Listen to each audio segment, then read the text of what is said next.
Au nom du Père et du Fils et du Saint-Esprit. Amen. Bonjour, chers amis, vous tous qui nous suivez sur la chaîne YouTube des Eudistes de la province d'Afrique, Eudipa TV. Nous sommes toujours en marche vers dimanche que nous préparons à travers la méditation des textes. Au début donc de cette méditation, ouvrons-nous à la présence de Dieu, implorons l'Esprit du Seigneur et demandons-lui de venir nous éclairer, de venir nous aider à creuser davantage et à appliquer ce que nous entendons de la parole de Dieu. Frères et sœurs, dimanche prochain, 1er octobre 2023, nous célébrerons le 26e dimanche du temps ordinaire de l'année liturgique A. Les textes du dimanche prochain nous présentent les incohérences qui peuvent exister dans nos jugements. C'est ce qui transparaît déjà dans la première lecture extraite du livre du prophète Ézéchiel. Écoutons. Lecture du livre du prophète Ézéchiel. Ainsi parle le Seigneur. Vous dites, la conduite du Seigneur n'est pas la bonne. Écoutez donc, fils d'Israël. Est-ce ma conduite qui n'est pas la bonne? N'est-ce pas plutôt la vôtre? Si le juste se détourne de sa justice, commet le mal et meurt dans cet état, c'est à cause de son mal qu'il mourra. Si le méchant se détourne de sa méchanceté pour pratiquer le droit et la justice, il sauvera sa vie. Il a ouvert les yeux et s'est détourné de ses crimes. C'est certain, il vivra, il ne mourra pas. Parole du Seigneur. Dans ce texte, le prophète s'adresse à un peuple qui se trouve en exil à Babylone, loin du pays, loin de Jérusalem détruite, loin du temple saccagé. Le peuple est découragé et se plaint de l'étrange conduite du Seigneur en disant que la conduite du Seigneur n'est pas la bonne. C'est là qu'Ézéchiel va lancer un appel à la conversion en exhortant le méchant à se détourner de sa méchanceté pour pratiquer le droit et la justice. Car pour notre Dieu qui parle par le truchement du même prophète Ézéchiel, le méchant est capable de conversion. Il se laissera donc diriger par le Seigneur. Il fera demi-tour, c'est-à-dire se convertir. Et c'est dans l'élan de cette conversion du méchant, de l'être fragile que nous sommes, que le psalmiste va rappeler la tendresse de Dieu et son amour qui est de toujours à toujours. Psaume 24. Rappelle-toi, Seigneur, ta tendresse. Seigneur, enseigne-moi tes voies, fais-moi connaître ta route. Dirige-moi par ta vérité, enseigne-moi car tu es le Dieu qui me sauve. Rappelle-toi, Seigneur, ta tendresse, ton amour qui est de toujours. Oublie les révoltes, les péchés de ma jeunesse. Dans ton amour, ne m'oublie pas.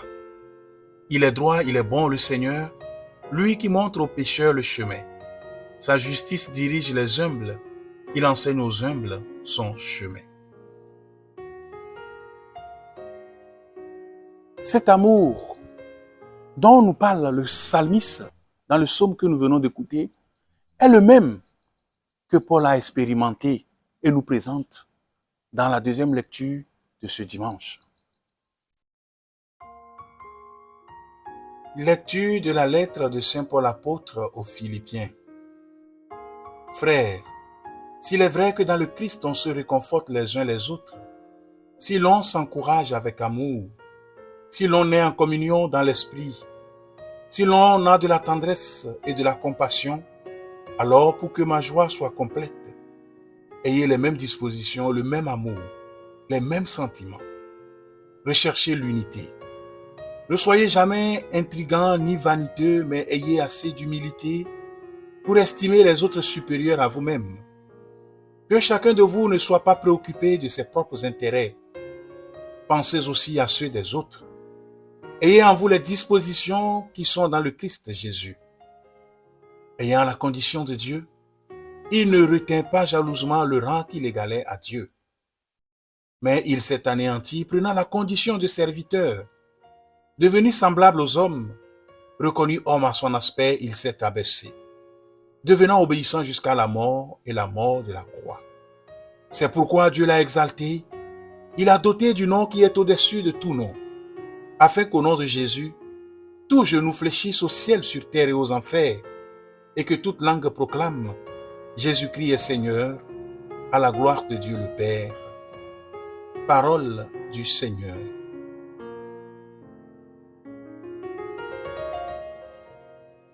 Dans le texte que nous venons d'écouter, Paul nous dit comment vivre dans le Christ. Et le texte forme une inclusion, c'est-à-dire est encadré par l'expression « dans le Christ ». Et le contenu du message nous révèle les éléments pour parvenir à vivre dans le Christ. Ces éléments sont l'humilité, l'amour, la paix, la charité, la croix et la gloire du Père en Jésus-Christ qui s'y déploie. Ayons donc, frères et sœurs, les mêmes dispositions que le Christ. Amour, tendresse, pitié, pardon, humilité. Saint Jean-Eudes nous enseigne que dans notre baptême, nous avons revêtu le Christ et sommes ainsi appelés à missionner dans sa vigne. Laquelle vigne nous est encore présentée dans l'évangile du dimanche prochain. Évangile de Jésus-Christ selon saint Matthieu. En ce temps-là, Jésus disait aux grands prêtres et aux anciens du peuple, « Quel est votre avis? Un homme avait 2 fils.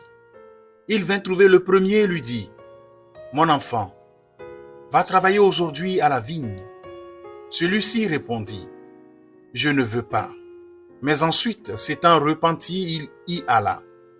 Puis le père alla trouver le second et lui parla de la même manière. Celui-ci répondit, « Oui, Seigneur, » et il n'y alla pas. Lequel des 2 a fait la volonté du Père? Ils lui répondent, « Le premier. » Jésus leur dit, « Amen, je vous le déclare. Les publicains et les prostituées vous précèdent dans le royaume de Dieu. Car Jean le Baptiste est venu à vous sur le chemin de la justice, et vous n'avez pas cru à sa parole. Mais les publicains et les prostituées y ont cru. Tandis que vous, après avoir vu cela, vous ne vous êtes même pas repentis plus tard pour croire à sa parole. » Acclamons la parole de Dieu. La bonne nouvelle du dimanche prochain que nous venons d'écouter nous relate l'histoire et l'attitude de 2 enfants vis-à-vis de leur géniteur. La réponse du premier fut un refus catégorique, brutal. Il ne chercha aucune excuse et ne joua pas à l'hypocrisie, mais se révolta ouvertement. Puis, il regretta ce qu'il avait dit et il eut des remords. Il comprit que son attitude avait été méchante et il changea de sentiment et se rendit dans la vigne, se comporta en fils obéissant et soumis. Quant au deuxième, il répondit par l'affirmative, mais n'y alla pas. Lui ne conteste pas, ne tergiverse pas. Il est immédiatement d'accord. On s'attend donc à le voir prendre ses outils et se rendre à la vigne. Mais il n'en est rien. Sa promesse avait été un mensonge. La question posée aux auditeurs est de savoir lequel des 2 a fait la volonté du Père. Ici, Jésus ne demande pas qui a bien répondu au Père, mais plutôt qui a fait sa volonté. C'est donc à cette question et à leur propre réponse qu'il va prendre ses interlocuteurs au mot. Il leur applique sans ménage la réponse qu'ils lui ont donnée. Quoi qu'ayant promis de faire la volonté du Père céleste, ils ne l'ont pas faite. Les publicains et les prostituées ont fait le contraire. Ils ont vécu dans le refus de la volonté de Dieu, dans le péché. Mais ils se sont repentis et ont changé. Ils ont changé de conduite. Quand on confesse de la bouche et on renie par l'acte, on agit en menteur et en hypocrite. Frères et sœurs, de ces 2 personnages, où est-ce que je me situe? Le premier enfant ou le second? Sachons joindre l'acte à la parole. Sachons être jusqu'au boutiste. Nous avons reçu le baptême et avons fait des promesses à Dieu. Mais combien d'entre nous les respectent? Sachons-nous lier l'acte à la parole? Dans nos égarements, Dieu se montre toujours tendre, paternel, plein d'amour et de bonté envers nous, ses enfants. Même quand il nous demande quelque chose, il ne parle pas à des esclaves, mais à ses fils. Et cela, nous le devons au Christ qui nous a réconciliés avec Dieu, rachetés et sauvés. La vigne, c'est ce qu'il a de plus précieux. Il nous fait confiance et nous la confie en nous élevant au rang de responsables et de collaborateurs. Saisissons cette grâce et mettons-nous au travail. Que Notre-Dame du Rosaire nous y aide. Merci de nous avoir suivis. Que Dieu Tout-Puissant vous bénisse, le Père et le Fils et le Saint-Esprit.